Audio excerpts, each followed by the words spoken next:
please subscribe channel 9 News Web TV and don't forget to click the bell icon. Thanks. بسم اللہ الرحمن الرحیم. السلام علیکم. آج ام المومنین سیدہ سودا بنت زمع رضی اللہ تعالی عنہ آپ کا تذکرہ پاک ہوگا.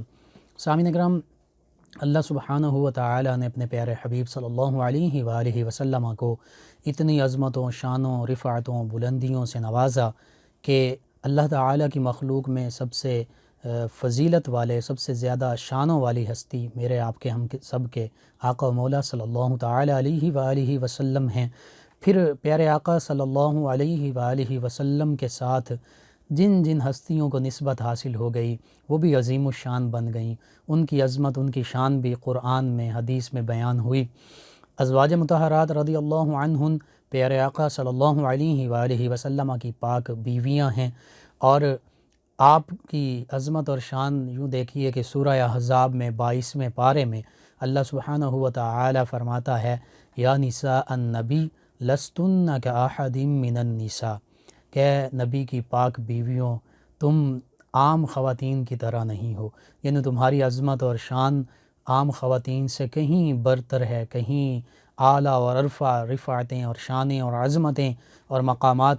تمہیں عطا کیے گئے ہیں. یعنی دنیا کی کوئی خاتون بھی ازواج مطہرات رضی اللہ عنہن میں سے کسی بھی ایک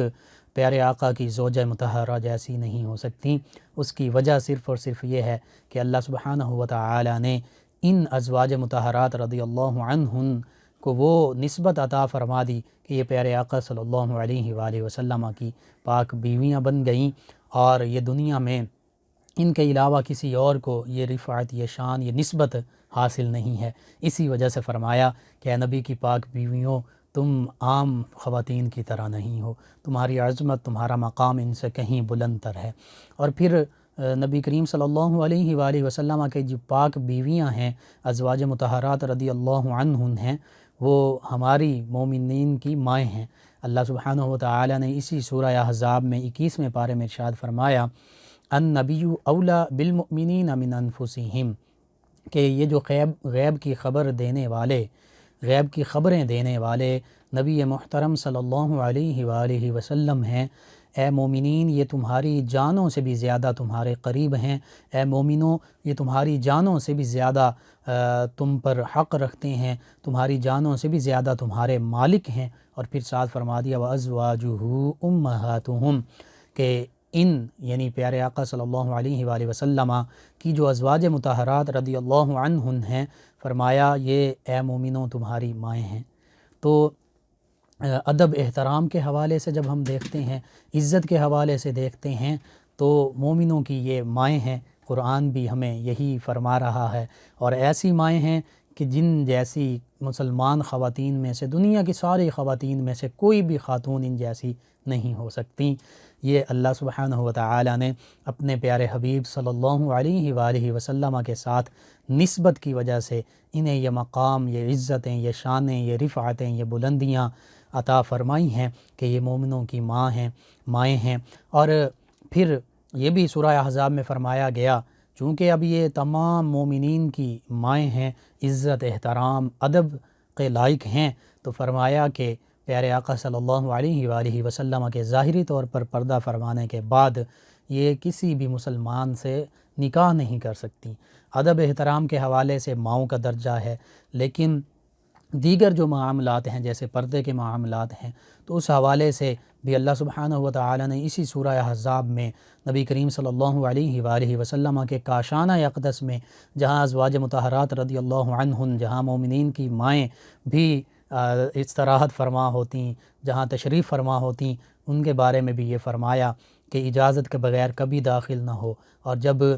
پیارے آقا صلی اللہ علیہ وآلہ وسلم کسی کام کے لیے، یا خاص طور پر وہ جو ولیمے کا ایک معاملہ تھا، ولیمے کی دعوت تھی، تو صحابہ کرام رضوان اللہ علیہم اجمعین وہاں حاضر ہوئے، کھانا کھایا. کھانا کھانے کے بعد بیٹھے رہے، باتیں کرتے رہے. پیارے آقا صلی اللہ علیہ وآلہ وسلم اس انتظار میں رہے کہ یہ ابھی چلے جاتے ہیں، ابھی چلے جاتے ہیں. تو پیارے آقا صلی اللہ علیہ وآلہ وسلم نے انہیں نہیں فرمایا کہ اے صحابہ تم چلے جاؤ. اللہ سبحانہ و تعالی نے پیارے آقا صلی اللہ علیہ وآلہ وسلم کہ کاشانہ اقدس کے آپ کے مقدس جو گھر ہے اس کے آداب کیسے آنا ہے، اجازت کے ساتھ آنا ہے، اور جب کھانا کھا چکو تو اس وقت فوراً چلے جاؤ، پیارے آقا صلی اللہ علیہ وآلہ وسلم کو تکلیف مت پہنچاؤ۔ تو یہ وہ پاک گھرانہ ہے۔ میں عرض کیا کرتا ہوں نبی کریم صلی اللہ علیہ وآلہ وسلم کے ساتھ جس ہستی کو نسبت حاصل ہو گئی ان کی عظمتیں اور شانیں اور رفعتیں ہی بلند ہو گئیں۔ صحابہ کرام کو آپ سے نسبت ہوئی تو اللہ تعالیٰ کے انبیاء کرام علیہ السلام کے بعد سب سے بزرگ و برتر ہستیاں صحابہ کرام یہ ہو گئیں۔ پھر ازواج مطہرات کو پیارے آقا صلی اللہ علیہ وآلہ وسلم سے نسبت ہوئی تو تمام خواتین سے بڑھ کر عظمت اور شان کی حامل یہ ہستیاں ہو گئیں۔ یعنی نبی کریم صلی اللہ علیہ وآلہ وسلم کے صحابہ کرام رضوان اللہ علیہم اجمعین جیسے کسی اور نبی کے صحابہ نہیں ہیں۔ اسی طرح پیارے آقا صلی اللہ علیہ وآلہ وسلم کی ازواج مطہرات جیسی پاک بیویوں جیسی کسی اور کی بیویاں نہیں ہو سکتیں، اور نبی کریم صلی اللہ علیہ وآلہ وسلم کے اولاد اطہار اہل بیت اطہار علیہم السلام جس میں آپ کی پاک ازواج مطہرات رضی اللہ عنہن بھی شامل ہیں، جو گھر والیاں ہیں یہ بھی شامل ہیں۔ تو یہ وہ گھرانہ ہے، آپ کی چاہے پاک بیویاں ہوں، آپ کی اولاد اطہار ہوں، یہ وہ ہستیاں ہیں کہ ان جیسی ہستیاں نہ پہلے تھیں نہ ہیں نہ ہوں گی، اور اس جیسا گھرانہ نہ کائنات میں اس جیسا گھرانہ پہلے تھا نہ ہے نہ ہوگا۔ تو انہی عظیم الشان ہستیوں میں سے ایک بہت ہی اعلیٰ مقام، رفعت، بلندی، عظمت اور شان کی حامل مومنوں کی ماں سیدہ سودا بنت زمعہ رضی اللہ تعالی عنہا، آپ کا آج تذکرہ پاک ہو رہا ہے۔ آپ صحابیہ اور آپ کی ولادت کے بارے میں جو لکھا گیا کہ اعلان نبوت سے 40 سال قبل آپ کی ولادت ہوئی، تو اس حوالے سے دیکھیں تو بظاہر جو آپ کی عمر مبارک ہے پیارے آقا صلی اللہ علیہ وآلہ وسلم کی عمر مبارک کے تقریباً برابر بنتی ہے، یعنی عمر جو ہے وہ تو پیارے آقا صلی اللہ علیہ وآلہ وسلم کہ پہلی جو آپ کا رشتہ ازدواج میں جس میں آپ منسلک ہوئے وہ سیدہ خدیجہ الکبریٰ سلام اللہ علیہا مومنوں کی ماں، تو ان کے ساتھ 25 سال پیارے آقا صلی اللہ علیہ وآلہ وسلم کی ظاہری حیات مبارکہ تھی، ان کی عمر مبارک 40 سال تھی۔ تو 25 سال کی عمر میں میرے آپ کے ہم سب کے آقا مولا صلی اللہ علیہ وآلہ وسلم کا پہلا نکاح ام المومنین سیدہ خدیجہ الکبریٰ سلام اللہ علیہا سے ہوا، اور پھر شعب ابی طالب میں جہاں پر قریش نے پیارے آقا صلی اللہ علیہ وآلہ وسلم کا مقاطعہ کیا، بائیکاٹ کیا، وہاں پر نبی کریم صلی اللہ علیہ وآلہ وسلم، دیگر صحابہ کرام اور سیدنا ابو طالب علیہ السلام، ام المومنین سیدہ خدیجہ الکبریٰ سلام اللہ علیہا 3 سال تک اس گھاٹی میں گزارے، مشکلات اور تکالیف کا ایک دور گزارا۔ پیارے آقا صلی اللہ علیہ وآلہ وسلم کی شہزادیاں بھی اس وقت ساتھ تھیں۔ تو انہی دنوں میں ام المومنین سیدہ خدیجہ الکبریٰ سلام اللہ تعالی علیہا ان کا وصال ہوتا ہے۔ انہی دنوں میں سیدنا ابو طالب علیہ السلام ان کا وصال ہوتا ہے، جس کو پیارے آقا صلی اللہ علیہ وآلہ وسلم عام الحزن فرماتے ہیں، غم کا سال۔ تو اب نبی کریم صلی اللہ علیہ وآلہ وسلم کی ننھی شہزادیاں، کم سن شہزادیاں، جن میں خصوصاً سیدہ فاطمہ الزہرا سلام اللہ علیہا، سیدہ رقیہ سلام اللہ علیہا، ام کلثوم سلام اللہ علیہا یہ خاص طور پر شامل ہیں۔ تو اب یہ کیونکہ بچپن کے عالم میں ہیں تو گھر کے دیکھ بھال کے لیے بھی ایک خاتون کی ضرورت ہے، اور ان کی دیکھ بھال کے لیے، شہزادیوں کی دیکھ بھال کے لیے بھی گھر میں کسی خاتون کی ضرورت ہے۔ تو نبی کریم صلی اللہ علیہ وآلہ وسلم کے لیے اور آپ کی شہزادیوں کے لیے، آپ کی زوجہ مطہرہ دنیا سے پردہ فرما چکی ہیں، ان شہزادیوں کی والدہ محترمہ جو ہیں وہ اس دنیا سے چلی گئی ہیں، تو اب گھر میں کسی ایسی خاتون کی ضرورت ہے کہ جو گھر کے نظام کو سنبھال سکیں، کیونکہ پیارے آقا صلی اللہ علیہ وآلہ وسلم بے شک گھر کے بھی کام آپ خود اپنے ہاتھوں سے فرمایا کرتے تھے، اپنی اولاد جو ہے ان کی بھی تربیت بھی فرمایا کرتے تھے، تعلیم بھی فرمایا کرتے تھے، گھر میں بھی وقت دیا کرتے تھے۔ اور چونکہ ہم دیکھتے ہیں اس کائنات میں سب سے آئیڈیل والد میرے آپ کے ہم سب کے آقا مولا صلی اللہ علیہ وآلہ وسلم ہیں، سب سے آئیڈیل شوہر وہ بھی پیارے آقا صلی اللہ علیہ وآلہ وسلم ہی ہیں۔ جس رشتے کے حوالے سے دیکھیں، اگر کوئی رول ماڈل ہیں، کوئی آئیڈیل ہیں، کوئی نمونہ ہیں، تو وہ میرے آپ کے ہم سب کے آقا و مولا صلی اللہ علیہ وآلہ وسلم کی ذات گرامی ہی ہے۔ لیکن پھر بھی کیونکہ آقا صلی اللہ علیہ وآلہ وسلم دین اسلام کی تبلیغ بھی فرمایا کرتے، ان چیزوں کے لیے بھی وقت نکالا کرتے، غار ہرا میں بھی تشریف لے جایا کرتے، دیگر معاملات وحی بھی آپ پر نازل ہوتی، یہ سارے معاملات بھی تھے۔ تو اس حوالے سے بھی پیارے آقا صلی اللہ علیہ وآلہ وسلم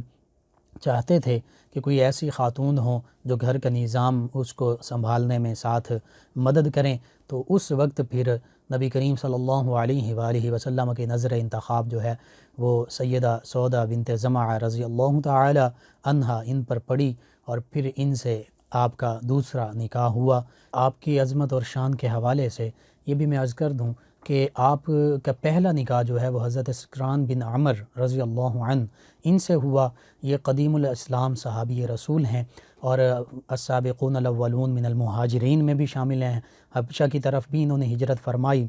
اور ایک دن یوں ہوا کہ سیدہ سودا بنت زمعہ رضی اللہ تعالی عنہا یہ اپنے پہلے شوہر گرامی ان کے ساتھ موجود ہیں، سکران بن عمر رضی اللہ عنہ،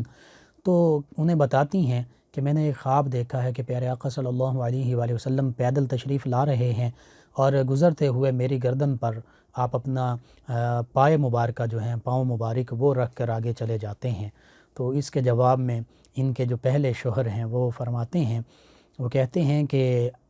اگر یہ خواب تم نے دیکھا ہے تو پھر اس کا مطلب یہ ہے کہ میں جلد ہی وفات پا جاؤں گا اور پیارے آقا صلی اللہ علیہ وآلہ وسلم تم سے نکاح فرمائیں گے۔ اور اسی طرح پھر انہوں نے دوبارہ ایک خواب اس طرح بھی دیکھا، فرماتی ہیں کہ میں نے خواب دیکھا کہ میں ٹیک لگا کر بیٹھی ہوں اور آسمان سے چاند جو ہے وہ میری جھولی میں آ کر گرا ہے۔ تو یہ بھی خواب اپنے پہلے خامن جو ہیں حضرت سکران بن عمر رضی اللہ عنہ سے بیان کیا، تو انہوں نے بھی پھر یہی فرمایا، یہی کہا کہ میری جلد ہی وفات ہو جائے گی اور میرے بعد جو تمام دنیا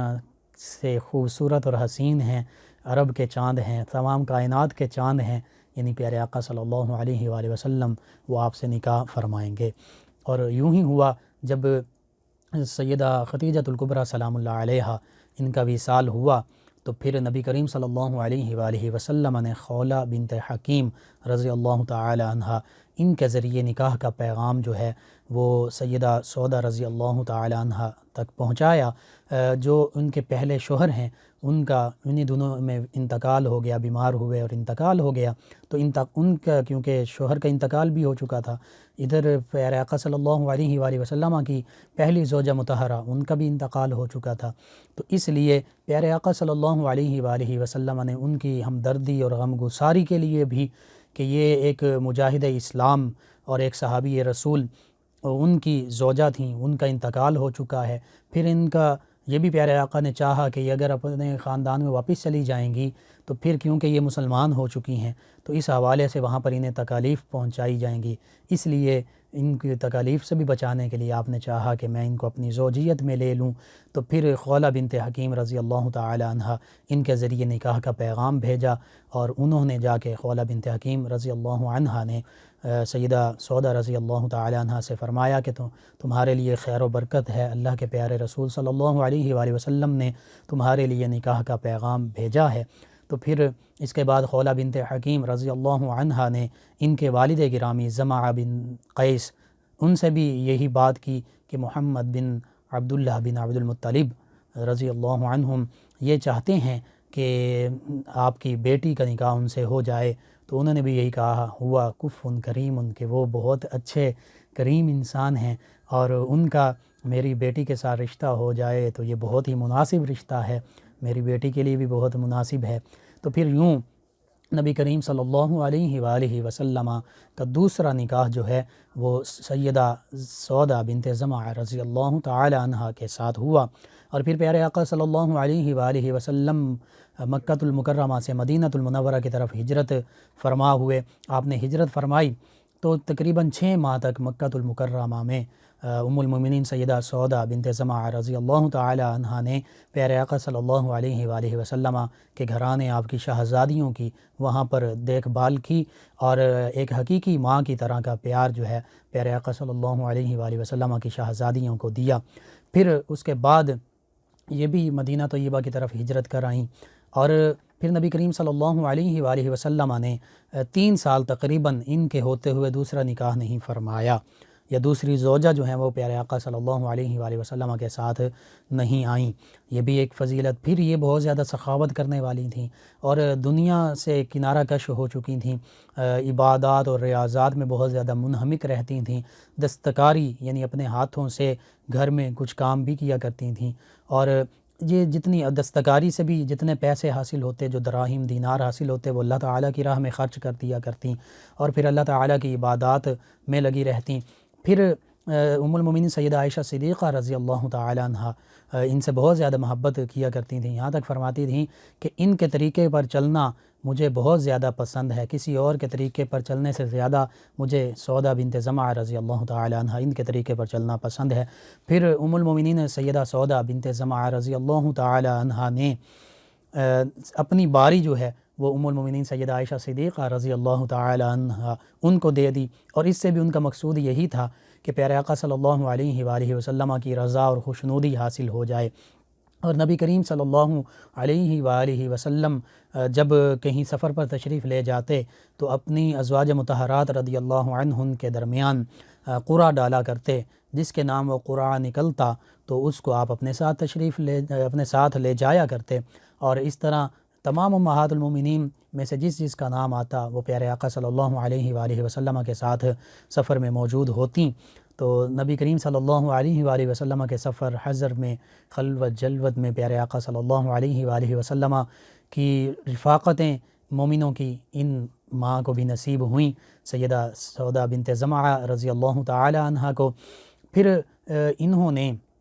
آیت حجاب کے تحت بھی مفسرین نے لکھا کہ انہوں نے جو ایک حج فرض تھا وہ ادا کیا، اور اس کے بعد کبھی بھی مکہ المکرمہ بھی یہ تشریف نہیں لے کر گئیں۔ جب ان سے عرض کیا گیا کہ آپ نفلی حج یا عمرے کے لیے تشریف لے جائیں تو انہوں نے یہ فرمایا کہ بس اللہ سبحانہ و تعالیٰ کا یہ حکم آ گیا وقرن فی بیوتکن ولا تبرجن تبرج الجاہلیۃ الاولی، کہ اے خواتین اسلام تم گھروں میں رکی رہو، ٹھہری رہو۔ تو انہوں نے فرمایا کہ میں یہ پسند کرتی ہوں کہ پیارے آقا صلی اللہ علیہ وآلہ وسلم کے بعد اور اللہ تعالیٰ کے اس حکم کے بعد میں اپنے گھر میں ہی ٹھہری رہوں، تو چونکہ فرض حج وہ میں نے ادا کر لیا ہے تو اب میں اللہ تعالیٰ کے حکم کی پابندی کرتے ہوئے اپنے گھر سے نہیں نکلوں گی۔ اور پوری زندگی پھر انہوں نے اپنے گھر میں ہی پیارے آقا صلی اللہ علیہ وآلہ وسلم کی طرف سے جو آپ کو ملا تھا اسی میں پوری زندگی گزاری۔ اور پھر نبی کریم صلی اللہ علیہ وآلہ وسلم کے ساتھ رہنے کی نسبت تعلیم اور تربیت ایسی حاصل ہوئی کہ سخاوت کیا کرتی تھیں۔ سیدنا امیر المومنین سیدنا عمر فاروق اعظم رضی اللہ تعالی عنہ، انہوں نے ایک مرتبہ آپ کو دراہم سے بھری ہوئی تھیلی جو ہے آپ کی بارگاہ میں ہدیہ کے طور پر بھیجی، تحفے کے طور پر بھیجی، مومنوں کی ماں ہونے کے ناطے سے خدمت کے طور پر بھیجی۔ تو جب آپ کے پاس وہ بڑے سے تھیلے میں وہ دراہم و دینار لائے گئے تو آپ نے پوچھا کہ یہ کیا ہے؟ تو عرض کیا گیا کہ یہ دراہم ہیں، مال و دولت ہے، پیسے ہیں۔ تو آپ نے فرمایا کھجوروں کے اتنے بڑے تھیلے میں؟ تو اسی وقت اس سب دینار کو، سب دراہم کو، وہ مال و دولت کو، روپیہ پیسے کو اللہ سبحانہ و تعالیٰ کی بارگاہ میں کی راہ میں تقسیم کر دیا، محتاجوں کو، فقیروں کو، مسکینوں کو، بیواؤں کو، یتیموں کو۔ تو یہ امہات المومنین کی سیرت اور کردار، ان کا ادب احترام یہ بھی ہم پر لازم ہے، اور ان کی سیرت اور کردار کا ہمیں پتہ چلے یہ اسلام کے اصل ہیروز ہیں جن کو ہم نے فالو کرنا ہے۔ ہم مسلمانوں نے بھی مجموعی طور پر بھی فالو کرنا ہے، اور خصوصاً مومنوں کی یہ ماں ہیں، تو ہماری خواتین اسلام، ہماری مسلمان ماؤں، بہنوں، بیٹیوں نے، ہماری بیویوں نے ان کی سیرت اور کردار کو سمجھنا بھی ہے، پڑھنا بھی ہے، اور اس کو فالو بھی کرنا ہے۔ اصل مقصد بھی یہی ہوتا ہے۔ جب ہم ان کی سیرت اور کردار کو دیکھتے ہیں پتہ چلتا ہے کہ اپنے خامند کے ساتھ کیسا معاملہ کرنا ہے، بچوں کے ساتھ کیسی شفقت اور تربیت کا معاملہ کرنا ہے، پھر عبادت ریاضت اور اللہ تعالیٰ کی راہ میں کیسے خرچ کرنا ہے۔ اور یہ نبی کریم صلی اللہ علیہ وآلہ وسلم کے ساتھ، ویسے یہ بہت زیادہ سنجیدہ خاتون تھیں، لیکن بعض اوقات پیارے آقا صلی اللہ علیہ وآلہ وسلم کو جب بظاہر پریشان دیکھتیں تو یہ چال جو ہے اپنے چلنے کا انداز تھوڑا سا مختلف کر کے چلتیں، اور اس سے پیارے آقا صلی اللہ علیہ وآلہ وسلم تبسم فرمایا کرتے۔ یعنی ایک بیوی اگر اپنے خامند کو پریشانی کی حالت میں دیکھے تو پھر اس کو خوش کرے، یہ بھی ان کی سیرت اور کردار کا ایک حصہ ہے۔ ان سے 5 احادیث مبارکہ بھی مروی ہیں، جن میں سے ایک حدیث مبارکہ بخاری شریف میں بھی موجود ہے، اور 56 ہجری میں غالباً ان کا شوال المکرم کے مہینے میں ان کا وصال ہوا اور جنت البقیع میں ہی دفن کی گئیں۔ اللہ سبحانہ و تعالیٰ سے یہ دعا ہے کہ اللہ تعالیٰ ان تمام امہات المؤمنین، مومنوں کی ماؤں کا ادب، احترام، محبت بھی ہمارے دلوں میں بسائے، اور اس کے ساتھ ساتھ تمام مسلمانوں کو، خصوصاً خواتین اسلام کو، ان کی سیرت اور کردار کو اپنانے کی توفیق عطا فرمائے۔ آمین۔